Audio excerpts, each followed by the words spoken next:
las mañanitas. Desde mañana es el cumpleaños de nuestro abogado consentido, Valente Arizabalo. Felicidades, querido Valente. Muchas gracias, Pita. Muchas gracias. Gracias ¡Bravo! a todos. Gracias a todos. Yo también los quiero, yo también les quiero. Quiten de ahí esos regalos, nos vamos a tropezar, por favor. Y todo es porque de cumpleaños nos va a invitar a comer Miguel Ángel de León. ¡Maravilloso! Ahí tiene usted la celebración del cumpleaños del maestro Valente Arizabalo, nuestro abogadazo consentido. Y viene acompañado este día de alguien a quien queremos y respetamos muchísimo. Es Miguel Ángel de León, psicoterapeuta, especializado en niños y adolescentes. Bienvenidos los dos. Muchas gracias. Un placer estar aquí siempre. Bueno, hoy tenemos un tema súper interesante, porque por una parte hablamos de, wow, sí ha cambiado mucho la situación para la comunidad. Yo digo gay tratando de referirme a todo lo que engloba LGBTTI, pero bueno, en realidad lo utilizamos como para englobar a toda la comunidad, aunque no la englobe realmente. Y si bien se han ganado muchísimos derechos y si bien tuvimos 2 marchas los 2 pasados fines de semana con un gran respeto y todo, hay todavía temas que quedan muy pendientes. De entrada, Miguel Ángel, apenas se acaba de dar a conocer por parte de la Organización Mundial de la Salud que el transexualismo no es una enfermedad mental. Así es. Fíjate que son esos logros que van llevando a que seamos más incluyentes. Ajá. Me parece que una problemática grave que hemos vivido a lo largo del tiempo es justamente la idea de marginar a las personas que son diferentes a nosotros. Que no lo hemos tocado así con crudeza, pero es muy hitleriano el asunto. Y aún a veces en discursos católicos, cristianos y de religiones que han defendido en mucho lo que es la familia tradicional, hoy consideran todavía que la familia homosexual no es una familia. Y entonces, cuando te metes en esos terrenos, empiezas a faltar a los derechos humanos y empiezas a agredir a personas que tienen sentimientos, que tienen ideales, que tienen creencias, que tienen derechos, como todo el mundo, ¿no? Me parece que organismos como la Organización Mundial de la Salud ya empieza a tomar una postura. Digo, la homosexualidad se sacó de la patología. Antiguamente se consideraba una patología la homosexualidad. Hoy sabemos que no es así. Y bueno, esto que hoy comentas es otro paso más, ¿no? Cuando la persona está equilibrada, está entendiendo lo que le va sucediendo y además vamos conociendo desde la biología procesos psíquicos y orgánicos que te hacen tener una forma de entenderte y de pensar, y que esto merece respeto. Bueno, creo que es un gran logro, ¿no?, para la integración. Claro, realmente no sé si en algún momento ha habido alguna penalidad aquí en México, pero por ejemplo, tengo un amigo cubano que se fue a vivir a Miami y me contó cómo en múltiples ocasiones fue a dar a la cárcel, cómo por el simple hecho de que alguien tuviera la sospecha, pareciera o algo, llegaba la guardia y te detenía y te llevaban a la cárcel porque ser homosexual en Cuba, no sé si aún, pero por lo menos en aquel momento era un delito. ¿Y aquí, Valente?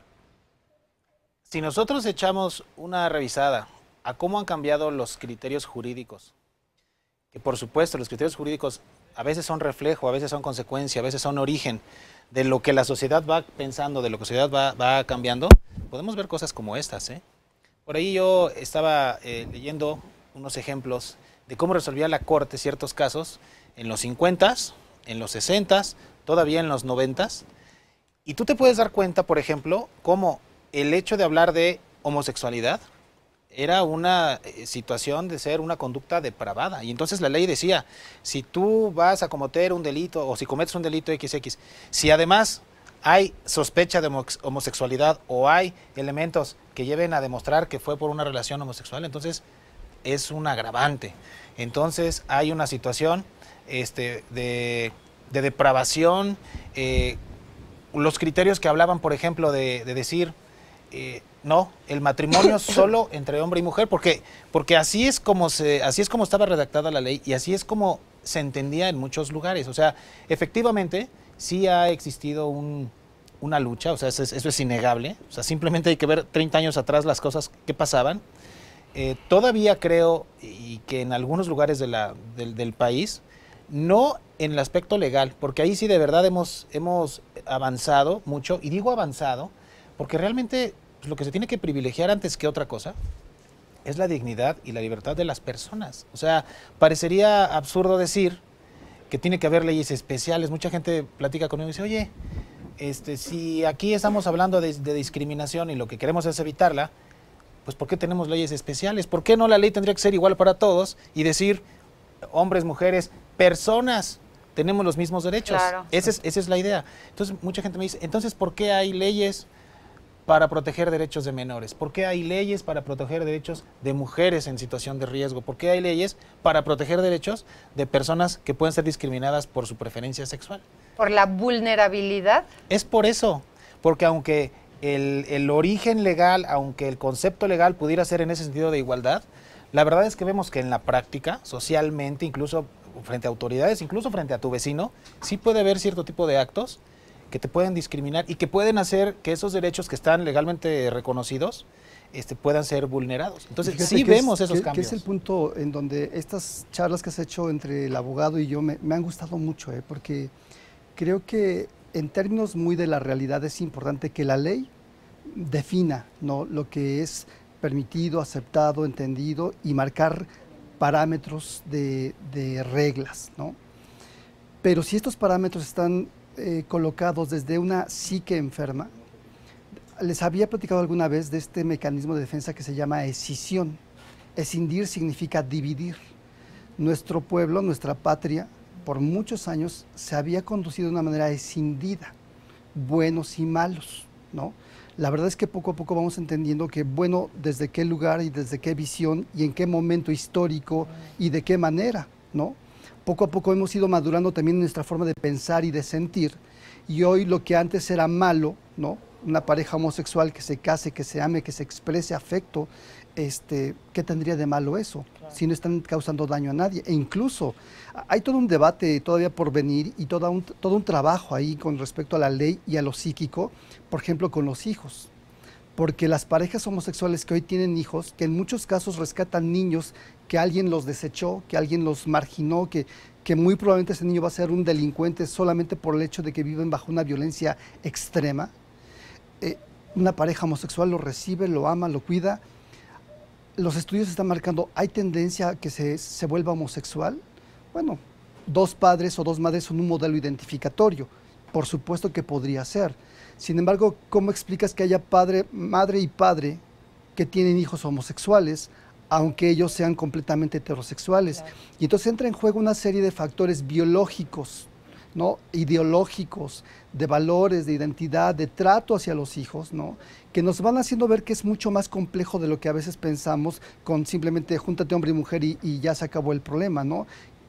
Problema que cada vez vemos que no es un problema. Oye, a ver, ya que estás hablando de esto, justamente algunas personas dicen, no, es que no puede ser que dos hombres adopten a un niño porque ¿cómo lo van a criar?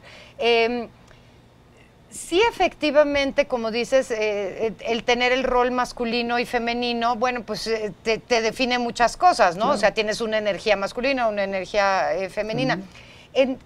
Desde que esto existe o desde que esto está abierto, ¿has visto, tienes algún tipo de medida donde se pueda ver si sí ha habido una cierta proclividad hacia la homosexualidad? Ya hay algunos estudios que hablan de niños que tienen, por ejemplo, mucho más alto niveles de estrés en padres de parejas homosexuales femeninas, ¿no?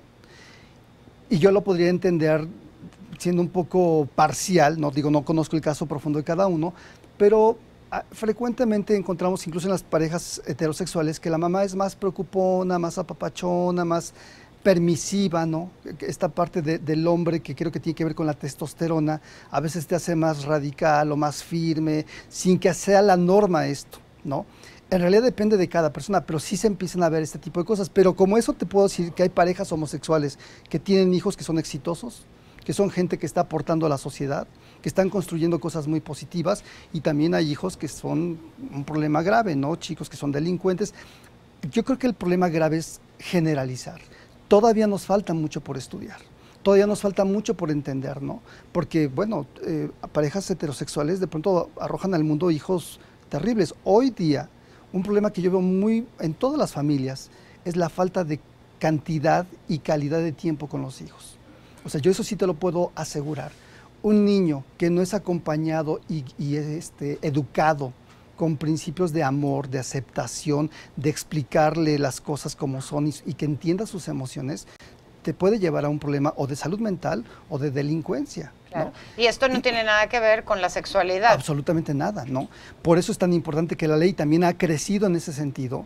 Y hoy, bueno, hay todos estos derechos y protecciones hacia la familia, hacia los niños, hacia las mujeres, hacia todo el mundo, porque nuestras ideologías nos habían llevado de pronto a vivir de manera parcial la realidad. Y entonces, si eres de mi bando, estás bien, y si soy el poderoso, pero si te sales de aquí, entonces te recrimino, te critico, te agredo.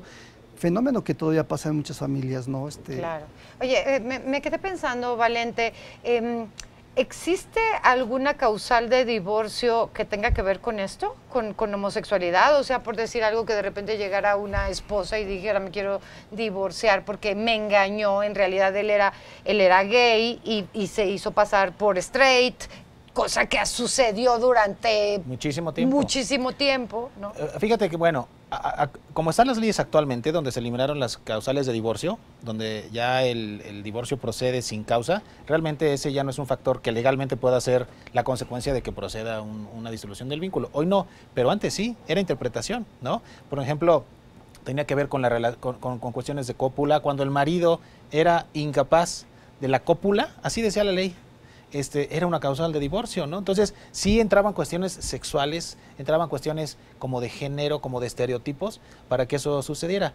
La ley en casos como este realmente funciona como un facilitador, porque efectivamente son avances, son principios, son derechos y garantías que en un momento dado pueden hacerse valer, pero eso, a lo que puede suceder en ciertos lugares, en ciertas regiones de la República, en la realidad, sí puede haber una distinción o una diferencia, porque nosotros hoy, en la Ciudad de México, que tiene una historia distinta, que tiene una dinámica distinta, pues podemos ver una marcha como esta, pues prácticamente con normalidad, ver gente en la calle prácticamente con normalidad, pero esto no sucede igual en otras partes del país. Entonces, ahí están los derechos, ahí están los principios, ahí está la idea de que no hay que discriminar, que hay que garantizar la libertad en todos aspectos de las personas, de todas las personas que vivimos en ese país, de los que estamos aquí disfrutando de esos derechos y hacerlos valer en un momento dado, porque la ley no resuelve todo.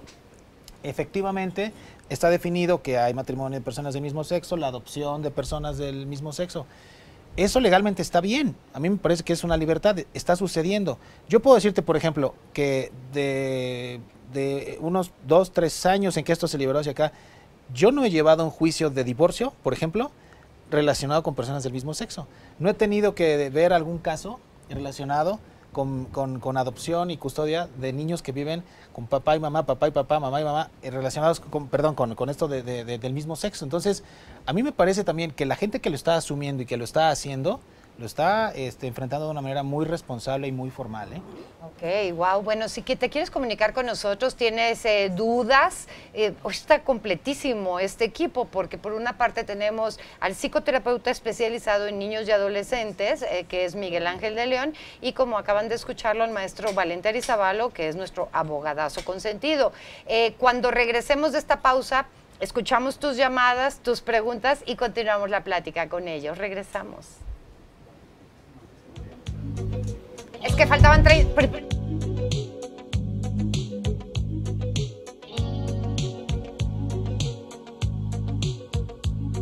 You must understand the touch of your hand makes my pulse react. That it's only the thrill of boy meeting girl opposites attract. It's physical. Mis papás me están obligando a ir a terapia para curar mi homosexualidad, tanto psicológica como religiosamente. Inclusive me obligan a tomar medicina herbal y a hacerme limpias. Estoy harto, pero soy menor de edad y no sé a quién pedir ayuda. Uy, qué duro, ¿no? Mira, pues no, digo, eso no se cura, no es gripa, ¿no? Es de las primeras cosas. Obviamente él tendría que ser muy inteligente emocionalmente para no confrontar y chocar con sus padres, ¿no? Porque obviamente los papás traen una ideología ahí que rechaza esto, y más si ahí el tema de la religión va de la mano, pues está en pecado, ¿no? Pero si él entra en una confrontación, va a dañar la relación con sus padres. Yo a lo largo del tiempo he visto que tendría que tener argumentos. Hay un libro que le puedo recomendar que se llama Papá, Mamá, Soy Gay, de Rina Reisenfeld.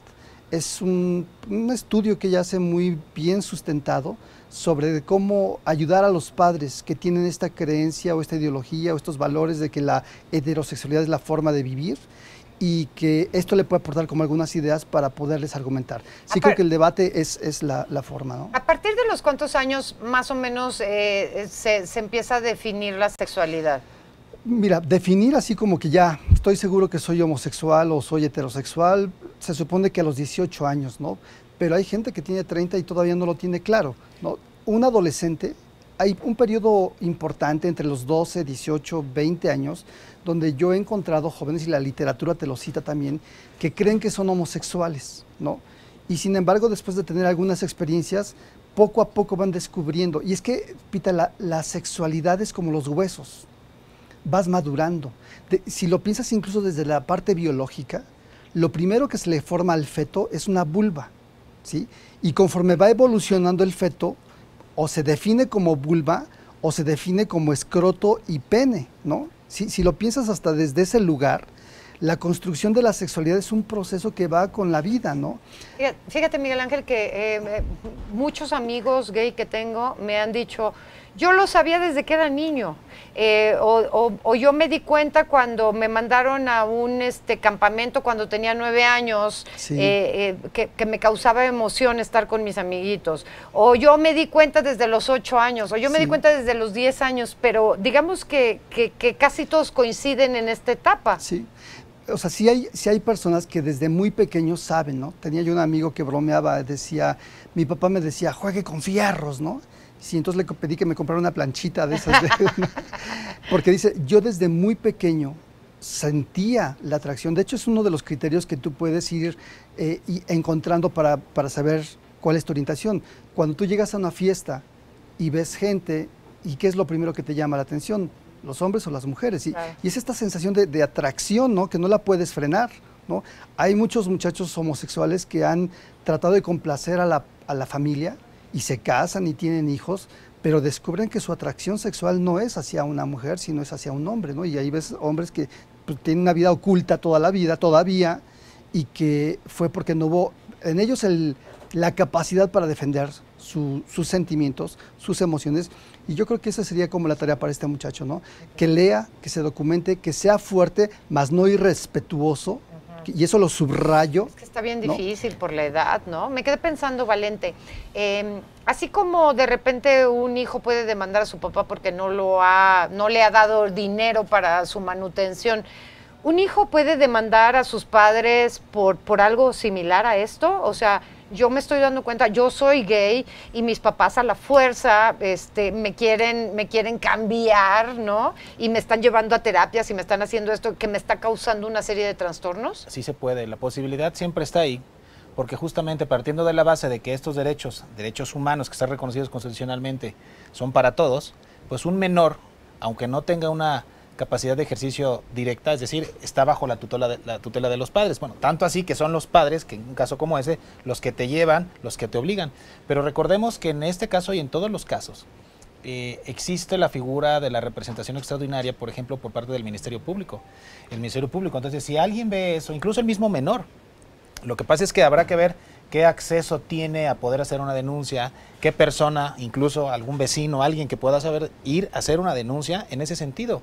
Porque el Ministerio Público, en representación de los intereses de un menor o un incapaz, sí puede hacer una denuncia y puede dar lugar a una investigación donde justamente se demuestre eso. Oye, mis papás están llevando a estas circunstancias, me están llevando a estas terapias, y demostrar psicológicamente a través de dictámenes quizá que eso está afectando más al menor, que simplemente si se le pusiera, vamos a decir, una base, una mesa de apoyo para poder vivir su realidad, sus sentimientos, Sí. su situación biológica o lo que sea, para que él se sienta libre. Fíjate que ahora que platicamos este caso se me vino a la mente este otro, porque si bien es cierto está en la ley, y yo decía que a veces la realidad y la ley tiene ahí una distancia, que es donde entran los tribunales, es también donde nosotros tenemos que preguntar como sociedad qué tan preparados estamos para eso, porque está bien, las personas del mismo sexo pueden adoptar, hay hijos, hay una familia que está viviendo de esa naturaleza, pero pensando en los niños, porque esos son casos que hemos visto, ¿cómo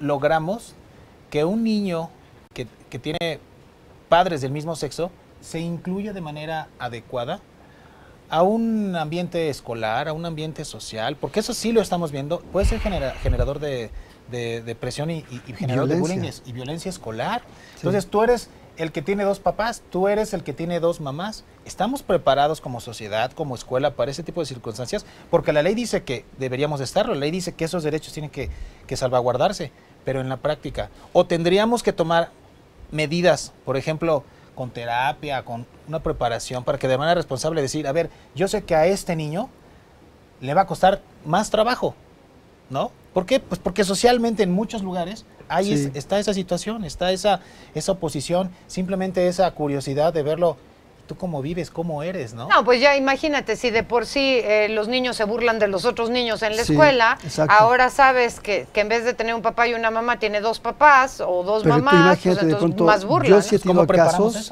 en donde la madre se abre como homosexual y el colegio católico, al enterarse de que la mamá es homosexual, expulsan al hijo por ese motivo. Claro. Y la sociedad, los compañeros, las mamás de los otros compañeros empiezan a ejercer una cuestión de marginarlo, ¿no? Y eso es un delito, eso es violencia. Oye, ¿no? ¿por qué está como más mal visto, digamos, el que sean dos hombres y no dos mujeres? O sea, como que dos mujeres, como que todavía pasa o no se fijan tanto, o qué sé yo, pero dos hombres, uff. Mira, no sé, yo tengo diferentes escenarios donde he observado y escuchado gente. En alguna época de mi vida trabajé mucho con la comunidad gay y creo que es generalizado. Quizá el hecho de que sean hombres y que tendrían que ser machines en una ideología machista y de pues como si ellos son los cabezas de la casa y cómo juegan este rol de femenino, masculino, ¿no? Quizá eso esta ideología machista lleve a que seamos menos tolerantes.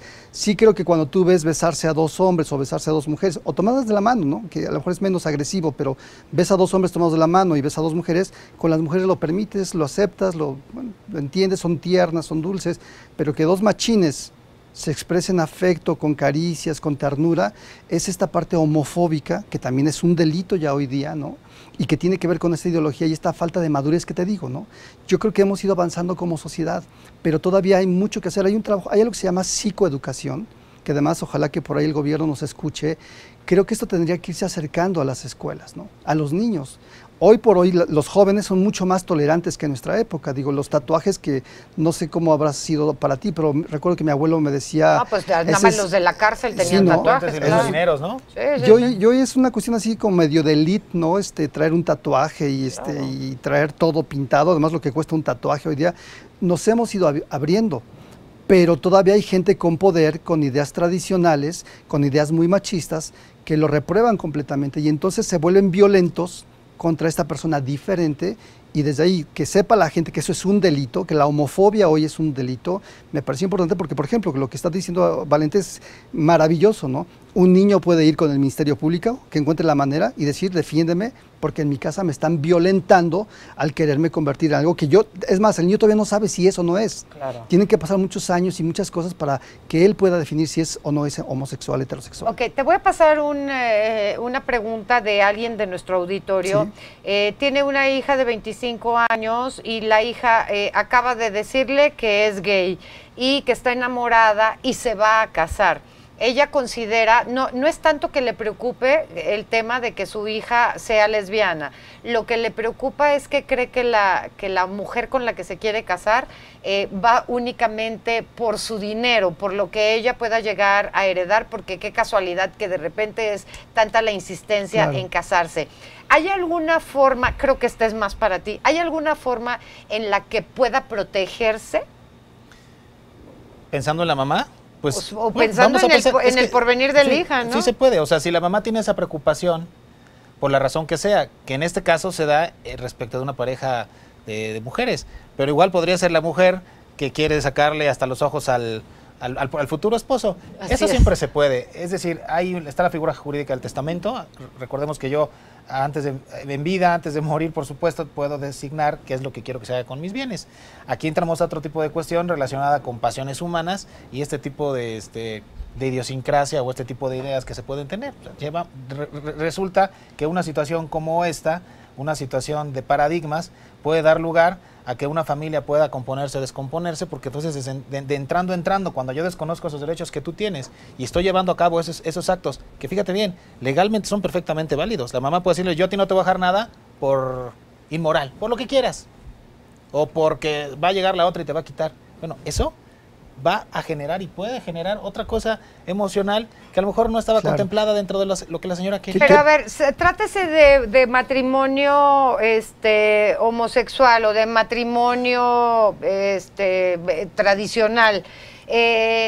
Existe la figura de hacer como prenup que se hace en Estados Unidos, donde está bien, nos vamos a casar, pero mi dinero es mío, mi casa es mía, en caso de que nos separemos, tú no tienes derecho de nada. ¿Sí existe? Eso sí existe, se llaman capitulaciones matrimoniales y hay forma de que se regule cuando hay un común acuerdo entre las partes. Entonces, eso es como para proteger de este lado y para proteger del otro lado un testamento. Y algo bien importante, porque mucha gente dice, yo le voy a dejar en un testamento la herencia a mi hija, siempre y cuando no se case con Juan, siempre y cuando no se case, siempre y cuando se case antes de los 30 años. Eso en nuestras leyes está prohibido. El testador no puede condicionar la herencia a que se tome estado, así dice la ley, a que tú te cases o no te cases. El estado civil no puede ser una condicionante. Como sucedía antes, ¿no? Y fíjate qué importante, porque entonces también en esta ley, tú lo que le estás diciendo al padre, tú no eres todopoderoso.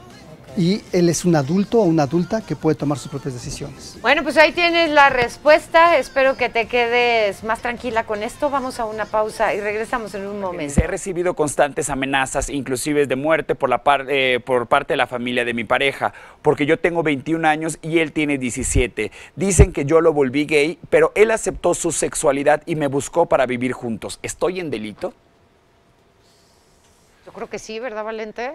Pues recordemos que una persona mientras sea menor de edad está bajo la tutela y custodia de sus padres. Entonces, por ejemplo, vemos los casos donde un señor de 18 años resulta que tiene relaciones sexuales con su novia de 17 y medio y entonces legalmente pues se podría entender que quizá hubo un abuso, que hubo una manipulación por la minoría de edad legal. Los papás pueden denunciar.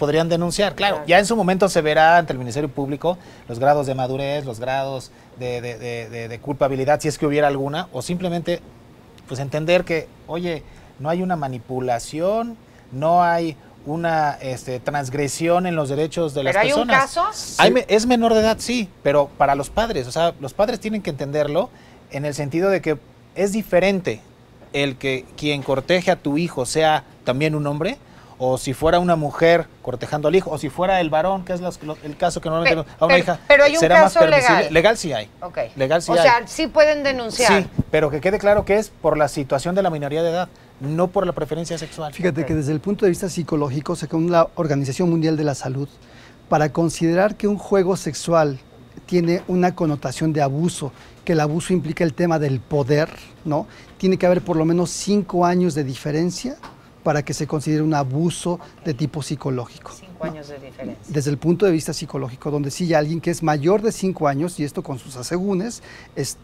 puede ya estar ejerciendo un dominio, un abuso, una manipulación. Estamos hablando en términos psicológicos. Psicológicos. En términos legales, legales, lo marca la mayoría de edad. Un menor de edad puede ser vulnerables solo por el hecho de ser menor de edad. Ok, a ver, Miguel Ángel,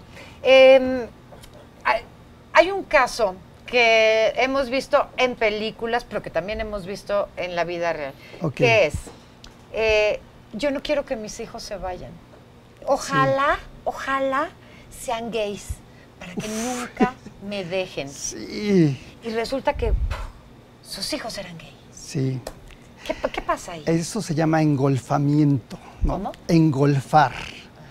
Es un fenómeno que se da en el engolfamiento. Engolfar es como atrapar, como llenar a los hijos de atenciones, cuidados, manipulación, control, para que no se vayan. psíquicamente hablando, una de las explicaciones que hay para que se dé una homosexualidad, no es la única, ni es que en todos los casos va a pasar así. Cuando hay una madre muy dominante, muy posesiva, y el hijo es engolfado o atrapado por la mamá, la identificación, la identidad del chico puede llegar a ser algo que su objetivo sea estar pegado a la mamá por siempre y para siempre. La nulificación de la figura del varón, del padre, la devaluación a todo lo masculino, puede hacer que en lo interno el niño diga lo masculino no sirve, no vale, yo mismo no valgo, y entonces para sentirme seguro, protegido, valioso, importante, me quedo con mamá. Y me quedo tan pegado que no me puedo diferenciar, que además es un fenómeno esperado en la adolescencia. Esta chica que está siendo rebelde, oposicionista, de hecho en la adolescencia yo le digo a los padres de familia siempre en las conferencias que doy, si tu hijo es súper bien portado, peinadito de lado y te dice a todo que sí, tienes que llevarlo al psicólogo, porque se espera que un adolescente sea diferente, que sea oposicionista, que sea retador, que sea cuestionador, no con faltas de respeto, pero sí que busque ser diferente a ti, ¿no? Si hay este caso donde la madre, digo, ahí hablaríamos de una madre o de un padre muy enfermo, si su objetivo es que se vuelva homosexual para que se quede conmigo, que además, fíjate, hay una primera fase de la homosexualidad que se confunde mucho con infantilismo. De hecho, por eso hay a veces algunas personas que no pueden diferenciar bien si son homosexuales o son infantiles. Estos chicos como muy finos, muy delicados, muy sensibles, que raya más bien una cuestión, una actitud más infantil. Ser homosexual ya es una definición, ya es un nivel de madurez importante. Hay chicos que no han llegado todavía a eso psíquicamente hablando, ¿no? Y que más bien son como niñitos complaciendo o queriéndose parecer a mamá, por ejemplo, o a papá en el caso de las niñas, ¿no? Entonces, sí, el engolfamiento es algo está el otro caso, ¿no? El caso en el que yo quería que fuera niño y me salió niña, pues ahora de todas maneras se va a llamar Rafael. Sí, exacto. ¿No? Justamente o sea, pasa, así sucede. Que además es un violentar la identidad y la personalidad de los chicos. Por eso te digo, hay ocasiones en las que crecen los muchachos y creen que son homosexuales, cuando a lo mejor lo que tienes es una súper identificación con papá, las niñas con papá o los niños con mamá, y no son homosexuales. ¿Cómo descubres esto? Pues en la atracción que sientes a la persona con la que te vas a emparejar, ¿no? Entonces esa es una cuestión que es un poco independiente o mucho independiente a lo que pueda pasar en tu casa, porque entonces ese es también el caso del padre que tiene un hijo y quiere hacer al hijo un machito, y entonces los niños no lloran, y entonces tú no tienes frío ni usas suéter, y entonces tú casi como soldado vas a hacer esto, y entonces tú vas a jugar fútbol y tú no juegas con muñecos. Ese tipo de cuestiones que también pueden generar una gran afectación frente al niño, pero que no necesariamente determinan su preferencia sexual al final. No, porque además esto lo puedes llevar a la gente que es futbolista y quiere que el hijo sea futbolista, o que es médico y quiere que el hijo sea médico. Y el hijo se hace médico, pero es completamente infeliz y desdichado porque no era su pasión, no era su identidad lo que él deseaba hacer, ¿no? Entonces lo podemos aplicar en todo sentido. Realmente esta cuestión de estar cuestionando la sexualidad de la gente, la podemos emparejar con otro tipo de cosas, ¿no? Y en el fondo estás fallando a los respetos, al derecho a sus derechos humanos y al respeto de lo que cada uno quiere convertirse o hacer. En esos casos, la ley que prevé, o sea, tendría que haber una denuncia de alguien más que dijera, oye, esta persona está violentando a su hijo de tal manera. En esos casos siempre tiene que haber una denuncia, porque por el tipo de relaciones y situaciones en las que esto sucede, que es algo muy íntimo, que es dentro de la familia, dentro del núcleo, eso a veces no se sabe, no sale, no se nota. Claro. Entonces nosotros, padres, familiares, maestros, cuando detectemos una situación de esa naturaleza, pues también ser solidarios y decir, a ver, bajo la premisa de que se tiene que respetar la individualidad y los derechos de una persona adulta o menor, sobre todo si es menor, sacar la cara, ¿no? Sí, por supuesto. A ver, Paquito tiene una pregunta que nos hacen al 53220300. Gracias, Pita. Llevamos 2 años juntos y siempre nos cuidamos en el sexo. Hace 2 meses que mi pareja me infectó con VIH. Yo puedo comprobar que yo estaba limpio, pero él me está haciendo responsable de la infección y que yo lo infecté y me quiere demandar. ¿Esto procede? Sí, procede. El contagio, el riesgo de contagio es una situación que genera consecuencias legales en lo penal y consecuencias legales en lo civil. Por ejemplo, en parejas claro, de cualquier tipo, ¿no? Aquí la diferencia es, si tú sabes que estás enfermo, sabes que puedes contagiar y aún así no tomas las medidas necesarias, aún así estás practicando un sexo donde sabes que lo inminente es que contagies, ahí se puede estar generando una situación penal. ¿Sí? Si tú no lo sabes, pero se puede demostrar en un momento dado que tú eres o que tú fuiste la persona que contagió, o sea, si hay manera de demostrarlo, puede dar lugar a una responsabilidad civil de tipo moral.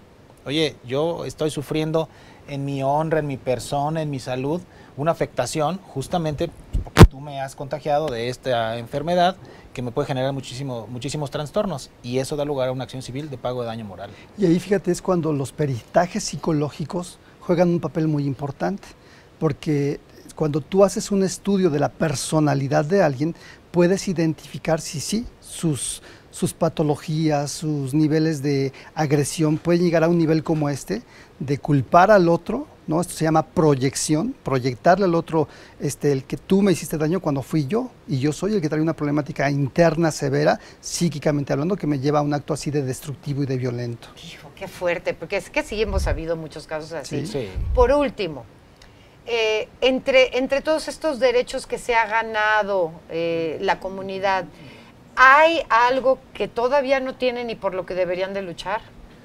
Pues mira, yo creo que aquí el tema, los pendientes están en la materialización de esos derechos que están ahora y que son suficientes porque son amplísimos. Derecho a la no discriminación, derecho a la igualdad, derecho a la libertad. Si yo veo eso, podría decirte, vivimos en un país color de rosa para las banderas multicolor. Pero eso, el que nosotros reconozcamos, en que las autoridades estén preparadas, ese es el pendiente. No en la ley, sino en la aplicación de la ley. Como todo lo demás, como los juicios orales, siempre, como todo lo casi demás. Siempre, así es. Miguel Ángel. Pues yo te diría que la comunidad gay fue una comunidad muy agredida, ¿no? LGBTI, todos ellos, y que esto fue un caldo de cultivo para enfermedad mental, y que tienen que partir ellos también de considerar, de no hacer a un lado este hecho. Y puede ser que de pronto necesiten atenderse y analizarse cómo andan psíquicamente hablando. Ok, perfecto. Como muchos otros también necesitamos, claro, ¿verdad? Tener una salud mental. No saben qué gusto platicar con ustedes, Miguel Ángel de León, Valente Arizabalo. Es una verdadera honra y un honor tenerlos aquí con nosotros.